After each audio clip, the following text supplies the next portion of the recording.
Selamat datang di Ngalor Ngalbum Horor Ubur-ubur ikan lele. Kenangan bersamamu masih teringat jelas, Le. Ubur-ubur ikan lele. Kalian masih belum subscribe padahal selalu nonton. Kebangetan, Le. Pantun apa? Coba tinggal ditambahin Le doang belakangnya. Blok. Balik mana ambil aku Icang dengan coach hari ini. Udah, nggak usah kepedean, Lur. Notif WA-mu kalau muncul langsung di skip kayak iklan di YouTube.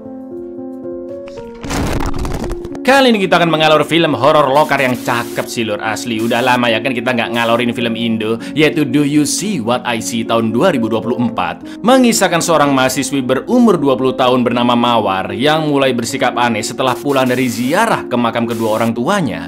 Dia jarang kumpul-kumpul lagi, sering nggak masuk kuliah dan selalu tersenyum mengerikan. Teman-teman kosnya pun mulai khawatir dengan Mawar dan mereka curiga Mawar seperti ini karena pacar barunya yang belum dikenalkan ke teman-temannya. Apakah yang sebenarnya terjadi? Langsung aja kita ke requestan salam maut dari dulurku Home Brewer biasa ya, Bang. Titip salam ke dia, walaupun wajahku hitam tapi hatiku untukmu selalu berwarna. Nah ini loh, suka aku kayak gini nih, Lur. Pede, optimis ya kan. Terus perjuangkan, Lur.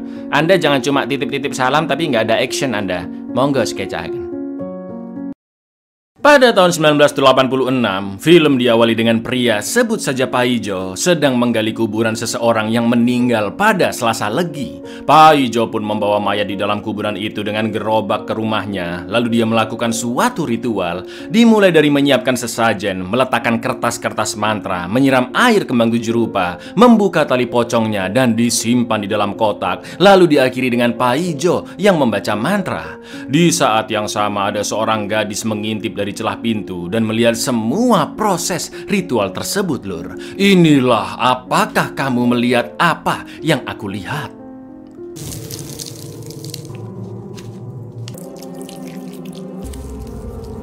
Samyoro Maket.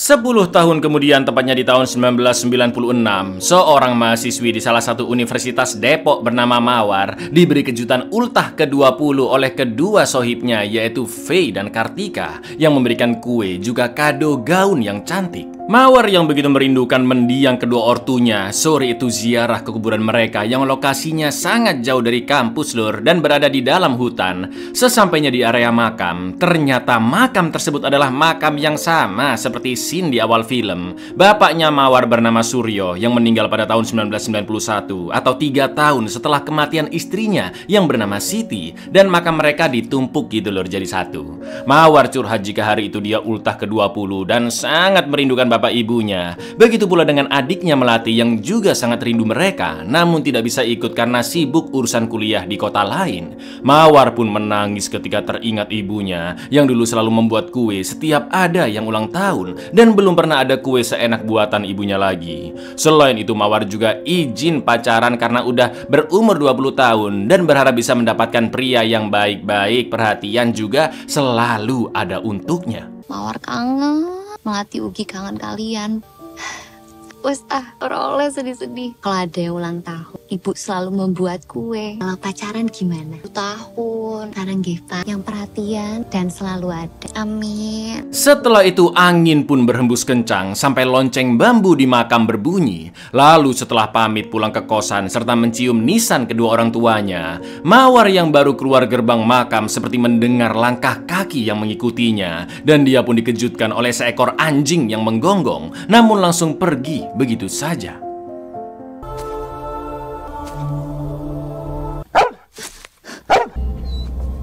Sementara itu di kosan, Faye, pacarnya Alex, dan Kartika masih asyik ngobrol ngalor ngidul di ruang tamu. Dan penjaga kosan yaitu Mpok Ati meminta Alex pulang sebelum jam 10 karena pagar mau digembok. Mereka sempat membahas Mawar yang selalu ziarah ke makam ortunya setiap ulang tahun. Dan Kartika pun meminta Alex untuk nyariin pacar buat Mawar karena dia punya banyak temen.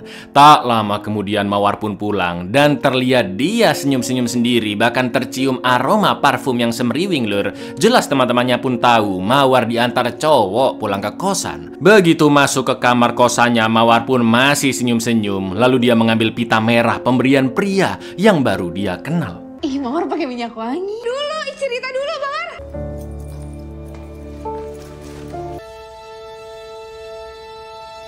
Setelah itu karena telepon kosan bunyi, Kartika yang ada di dekat sana pun mengangkatnya, tapi tidak ada seorang pun yang berbicara. Di telepon kedua juga masih sama lur, namun sekarang terdengar suara lonceng bambu yang terkena angin. Setelah itu Mawar pun datang, lalu Kartika memberitahu jika barusan ada telepon iseng dan mending dicuekin aja, tapi Mawar lagi-lagi hanya tersenyum. Keesokan paginya di dapur, Kartika yakin yang telepon semalam adalah pacar barunya Mawar. Karena saat ditanya apakah Mawar mengangkat lagi teleponnya, dia hanya senyum-senyum lur. Gitulah kurang lebih ya. Tapi tiba-tiba Mawar mimisan dan Faye pun segera membantu mengeringkannya di kamar. Sebagai sohibnya yang paling dekat, Mawar pun akhirnya cerita ke Faye bahwa dia baru kenal seorang cowok, tapi entah kenapa langsung cocok seperti sudah kenal lama. Mawar pun merasa senang karena selain dia tidak kesepian lagi, pria yang baru dikenalnya adalah cinta pertama Mawar. Lawang durung pacaran loh, baru aja kenal, seneng. Jadi nggak sendiri lagi, langsung cocok kayak udah kenal lama. Iya Mawar, cinta pertama. Setelah itu Mawar yang menggunakan pita merahnya pergi ke kampus bareng Faye. Namun tiba-tiba Mawar terdiam melihat Alex yang sedang jalan bareng temennya. Dan Mawar memberitahu Faye jika wanita itu adalah selingkuhannya Alex. Ketika Mawar sudah pergi, Faye pun bertanya ke Alex siapa wanita tadi. Dan Alex memberitahu jika dia adalah Lina, mahasiswi yang paham hal-hal mistis dan sering mengisi radio kampus untuk segmen horor. Itu selingkuhannya. Apaan sih Mawar? Tadi siapa? Itu Miss Lin, sering banget di radio kampus. Malam harinya di kosan, Faye, Kartika, dan satu anak kos lagi yaitu Donna mau makan bareng. Tapi karena Mawar masih belum pulang-pulang, mereka pun akhirnya makan duluan yang sudah disiapkan oleh Po Ati. Lalu ketika Po Ati buang sampah di depan kos, tiba-tiba kreseknya bergerak dan pagar kosan juga terbuka sendiri seperti ada yang baru masuk. Anehnya Mawar tiba-tiba sudah ada di dapur lur dan sedang menyiapkan kopi untuk tamunya. Po Ati pun sempat bingung karena dia tidak melihat ada tamu yang masuk ke kosan dan hanya mengingatkan Mawar agar tamunya jangan pulang malam-malam.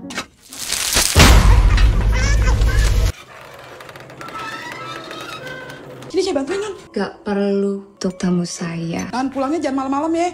Pagarnya mau dikunci. Keesokan paginya, Po Ati yang lagi bebersih rumah melihat banyak bekas tanah dari depan kos sampai ke ruang tamu. Bukan bentuk sepatu, bukan bentuk kaki, tapi bentuk bulat lur. Dan kopi buatan Mawar semalam juga tidak diminum oleh tamunya. Tak lama kemudian Alex datang untuk menjemput Faye OTW ke kampus yang kamarnya di lantai 2 dan bersebelahan dengan Mawar lur. Lalu ketika Alex akan masuk ke kamarnya Faye, dia pun mendengar suara Mawar dari kamarnya yang mengatakan, "Mau aku anter mas?" Sontak Alex pun langsung mengintip dari jendela karena dia yakin Mawar bawa cowok barunya masuk ke kamar. Dan tiba-tiba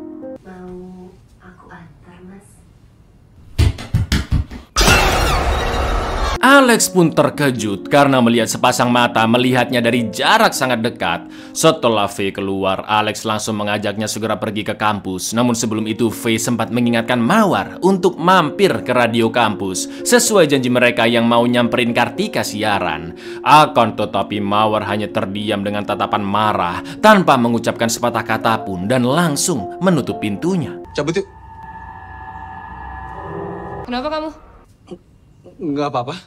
Nanti jangan lupa ke radio, nyamperin Tika siaran. Udah janji kan?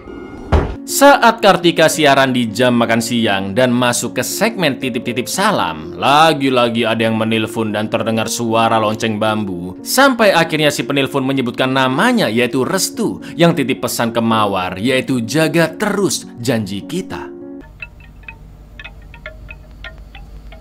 Jaga terus janji kita.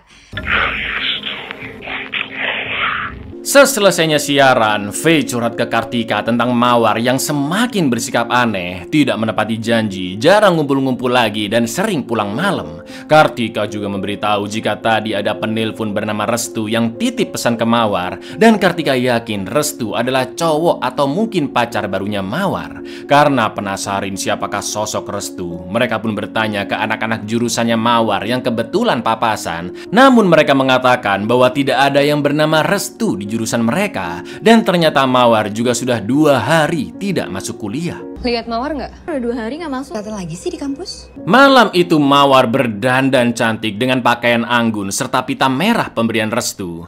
Di lain sisi, Faye pun meminta bantuan Alex untuk mencari tahu anak bernama Restu di kampus. Dan Alex sempat menanyakan apakah Mawar pernah bawa cowok ke kamarnya. Namun Faye tidak menggubrisnya karena yang dia tahu Mawar anak baik-baik. Setelah itu Faye lanjut belajar di ruang tengah dengan merekam suaranya sendiri. Dan dia sempat mendengar suara Mawar yang tertawa kecil entah dari mana. Lalu ketika rekaman itu diputar, tiba-tiba terdengar jelas suara Mawar yang mengatakan, "Mas, jangan tinggalin aku ya. Aku cuma punya Mas Restu di dunia ini. Aku janji akan ikutin Mas Restu kemanapun," katanya lur. Gak pakai lama Faye langsung mencari Mawar yang ternyata sedang berdiri di tangga kosan. Faye pun bertanya tadi dia ngobrol dengan siapa dan apakah pacarnya sering dibawa masuk ke kamar. Tapi lagi-lagi Mawar hanya tersenyum lalu pergi meninggalkan Faye. Mawar, kamu sering ngajak dia ke sini? Ke kamar?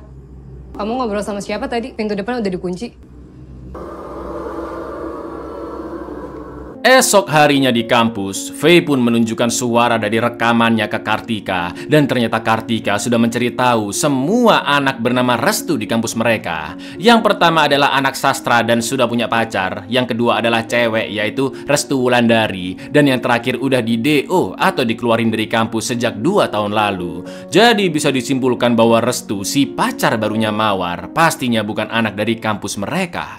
Setelah itu Alex mendatangi Faye dan akhirnya memberitahu bahwa saat dia mengintip kamarnya Mawar, tiba-tiba ada mata yang menatap. Namun kejadian itu sangatlah cepat dan Alex sempat ngobrol-ngobrol dengan Lina tentang keanehan tersebut. Begitu mendengar nama Lina, Faye pun langsung mendatanginya untuk ngobrol secara empat mata. Apa saja yang Lina obrolkan dengan Alex tentang Mawar.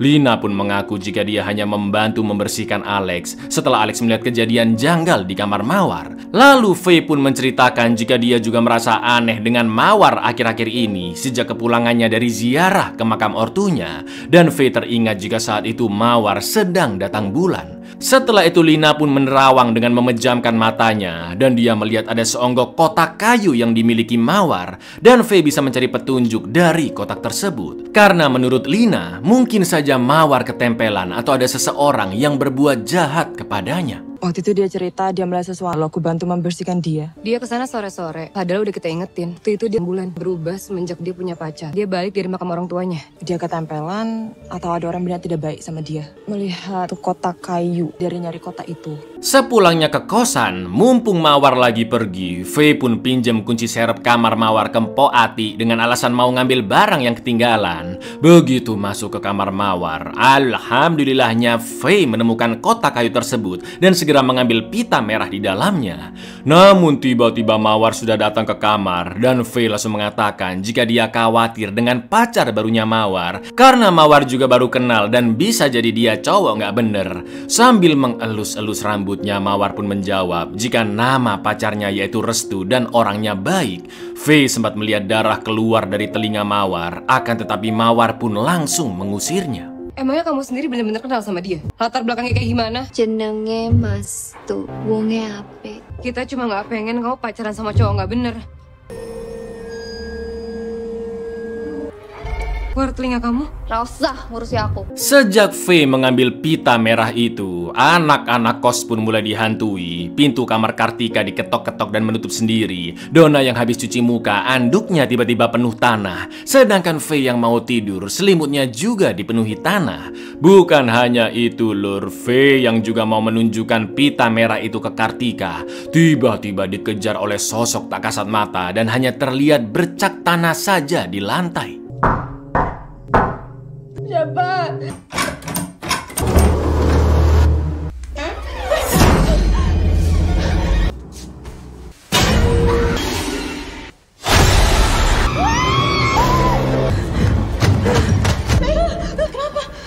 Keesokan paginya di halaman kampus, Faye dan Kartika membawa pita merah itu ke Lina yang langsung dicemplungkan ke air kembang 7 rupa.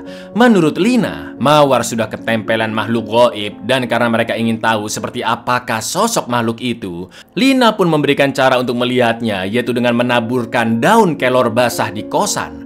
Faye, Kartika, dan Donna pun ingin menyelamatkan Mawar. Entah apa yang sudah dilakukan oleh pacarnya Mas Restu sampai Mawar ketempelan. Karena hujan akan turun, Po Ati pun langsung mengambil jemurannya di rooftop. Akan tetapi ada kain yang membentuk suatu sosok, dan ketika diambil tidak ada apa-apa di belakangnya, Lur. Namun sosok itu terus ada di kain-kain selanjutnya. Dan tiba-tiba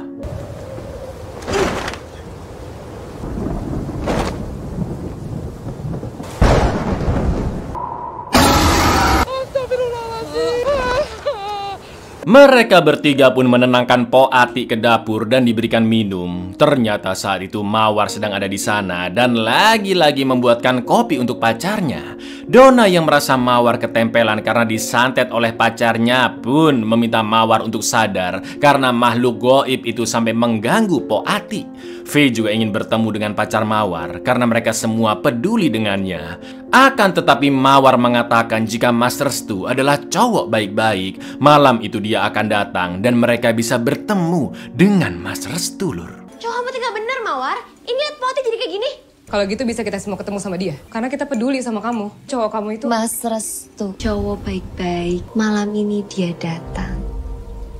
Mereka semua termasuk Po Ati menunggu Mas Restu sampai hampir jam 12 dini hari. Tepat ketika Mawar mengatakan jika Mas Restu pasti akan datang, tiba-tiba listrik pun mati dan Mawar menghilang. Faye pun langsung pergi ke arah depan kos, sedangkan yang lainnya mengecek ke seisi kosan untuk mencari Mawar. Ketika sampai di ruang tamu, Faye melihat 2 kopi di meja, namun tidak ada siapa-siapa di sana. Lalu Faye melihat ke area depan kos, sampai akhirnya Mawar tiba-tiba muncul dan mempersilahkan Faye masuk lagi ke ruang tamu untuk dikenalkan dengan Mas Restu yang ternyata... Kenali Mas Restu. Kowe dong, Temu Mas Restu. Iya, ternyata selama ini Mas Restu adalah pocong, Lur. Mereka semua pun sembunyi di kamarnya Faye. Namun Faye yang khawatir dengan keselamatan Mawar akhirnya pergi sendirian untuk mencari sohibnya itu. Dalam kegelapan dan sambil menahan rasa takutnya, Faye terus mencari Mawar sampai ke lantai 1 yang tanpa dia sadari pocong itu sudah mengikutinya. Tepat ketika Faye sampai di ruang tengah, tiba-tiba lampu pun bergoyang sendiri dan terlihat pocong yang berpindah-pindah tempat sambil menatap Faye.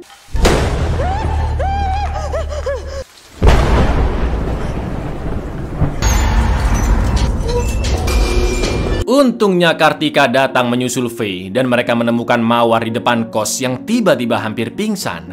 Mawar yang kondisinya sangat lemas mengatakan jika Mas Restu masih menunggunya di luar. Faye pun terus menyadarkan Mawar bahwa pacarnya bukanlah manusia, tapi Mawar masih terus memanggil-manggil Mas Restu. Sampai akhirnya Mawar yang kesurupan pun mengatupkan tangan layaknya pocong, lalu tubuhnya melayang sambil tertawa-tawa. Dan mau nggak mau Mawar pun langsung diikat dalam kondisi masih kesurupan. Mawar sadar Restu itu bukan manusia, Mawar. tungguin aku di luar, Fe. Setelah Mawar diikat, Faye pun meminta tolong Po Ati untuk menghubungi adiknya Mawar yaitu Melati agar segera datang ke sana. Sedangkan Faye dan Kartika langsung OTW ke kosan Lina untuk meminta bantuannya. Namun ternyata Lur, Alex ada di sana dan itu membuktikan jika mereka memang berselengki. Akan tetapi Faye tidak peduli. Dia sudah muak dengan Alex dan yang terpenting sekarang Lina bisa membantu menyembuhkan Mawar yang bukan hanya ketempelan tapi dia pacaran sama pocong. Sebelum pergi, Kartika pun menampar Alex sebagai salam perpisahan. Mamam. Sayang, aku bisa jelasin. Gue gak peduli, gue cuma perlu bantuan dia. Kalau lo ngerasa salah, ini caranya buat lo minta maaf. Mawar bukan cuma ketempelan, dia pacaran sama pocong. Begitu Lina sampai di kosan Faye, dia meminta daun kelor, pita merah, dan juga kain. Setelah daun kelor basah ditaburkan, persiapan ritual sudah selesai dan tubuh Mawar diletakkan. Tiba-tiba lampu pun berkedip-kedip, sempat ada yang menggedor-gedor pintu kos dan tubuh Mawar bergerak sendiri. Sampai akhirnya pintu kos pun terbuka, lalu Mawar diseret keluar oleh Restu yang ingin membawanya pergi. Faye dan kawan-kawan pun segera menahan Mawar yang semakin pucat dan terus tertawa. Po Ati diminta menutup dan menahan pintunya, sedangkan Lina mulai membaluri tubuh Mawar dengan daun kelor sambil dibacakan mantra, lalu mengikatnya seperti pocong. Sontak Mawar yang tadinya terus berontak langsung menjadi tenang, Lur.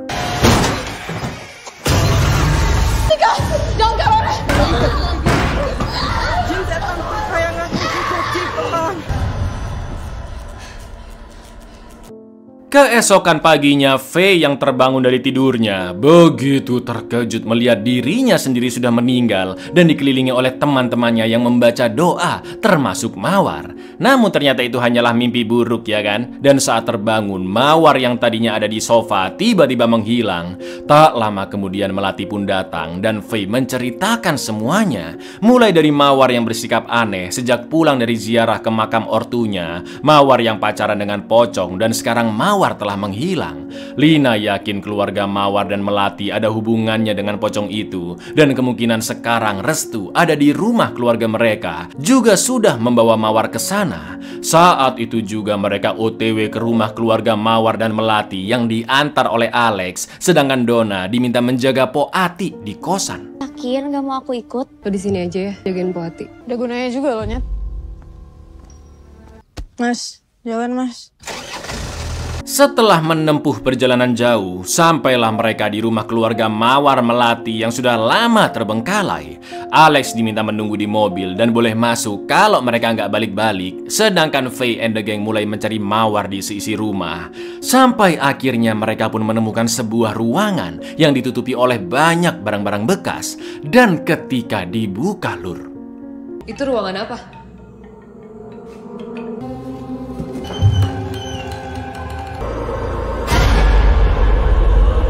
ya, seperti yang sudah bisa kalian tebak, ruangan itu adalah ruang ritual Paijo di awal film. Atau dengan kata lain, Paijo adalah Suryo, ayah dari Mawar dan Melati. Faye pun tahu jika Mawar sempat datang ke rumah itu saat ziarah karena ada jepit rambutnya tertinggal di sebelah pocong.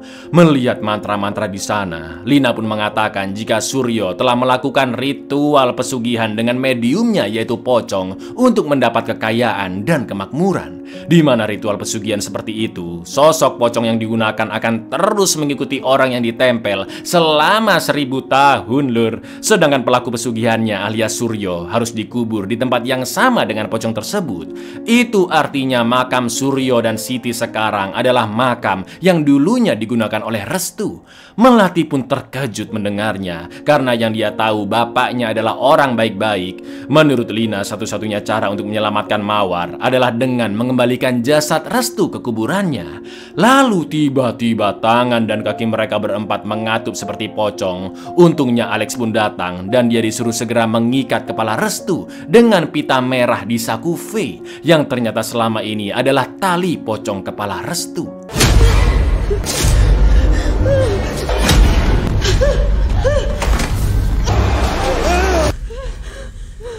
Setelah itu mereka pun pergi ke kuburan dan Alex lah yang menyeret pocong Restu. Tapi tiba-tiba mereka terpisah. Faye bersama Melati, Lina bersama Kartika, sedangkan Alex sendirian, Lur. Faye dan Melati sempat melihat sosok Mawar yang membawa mereka sampai ke area makam. Tapi anehnya seluruh makam di sana berubah menjadi makam orang tuanya Mawar Melati. Sementara itu Lina dan Kartika melihat banyak sosok pocong di masing-masing kuburan, juga keranda mayat goib yang dibawa oleh arwah-arwah gentayangan.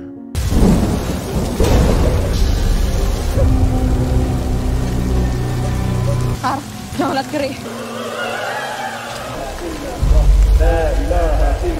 Ikutin mereka. Di lain sisi, Alex mengejek pocong Restu karena sangat berat dan dia harus repot-repot membawanya. Sampai akhirnya keranda mayat pun berjalan ke arahnya. Dan Nyet, hidup makan apaan sih lu? Berat banget tau gak? Baik.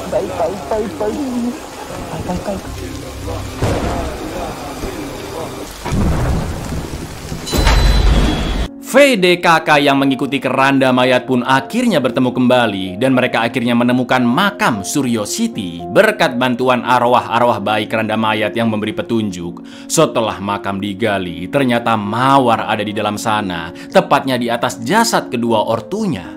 Lina pun segera menyiapkan kain sebagai alas Mawar, lalu seluruh tubuhnya dibaluri daun kelor dan Lina kembali membaca mantra, sedangkan Melati membantu menyadarkan kakaknya.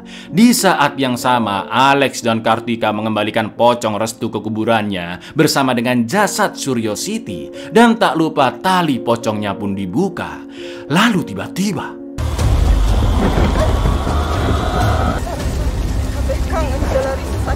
Ini pocongnya, bentar lagi. Ini tuh bukan tempat kangen.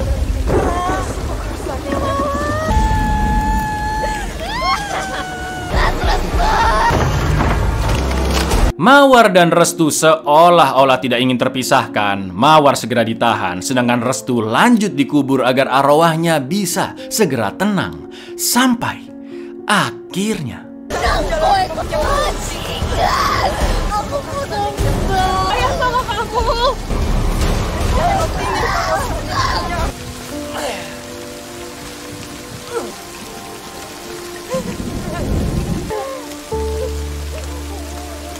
Alhamdulillahnya teror pocong pesugihan pun berakhir. Mereka semua pulang ke kosan dan kembali melanjutkan kuliah seperti biasa. Begitu pula dengan Mawar lur yang sudah sehat walafiat dan berkumpul bersama sohib-sohibnya. Di lain sisi V memutuskan hubungannya dengan Alex, sedangkan Lina yang tahu perbuatannya salah juga pergi meninggalkan Alex.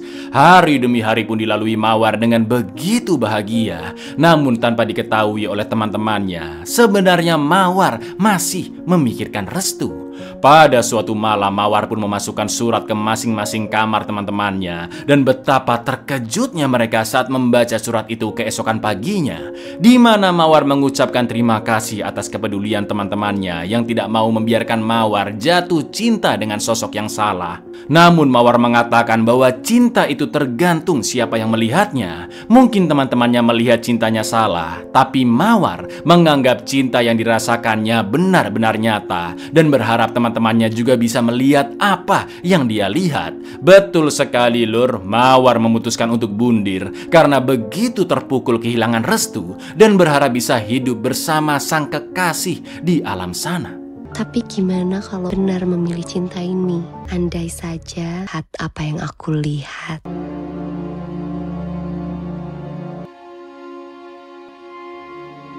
Film pun ditutup dengan scene di tahun 1986 saat ritual pesugihan selesai dijalani oleh Suryo dan Mawar tiba-tiba masuk ke ruangan itu. Suryo pun langsung memeluk Mawar dan mengatakan bahwa mayat itu bernama Restu dan dialah yang akan menolong keluarga mereka dari kesulitan. Lalu Mawar kecil pun melihat ke arah Restu sambil tersenyum lur. Pantes katanya kayak udah kenal lama ya kan?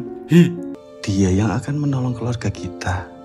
Jenenge Restu, ora popo nduk.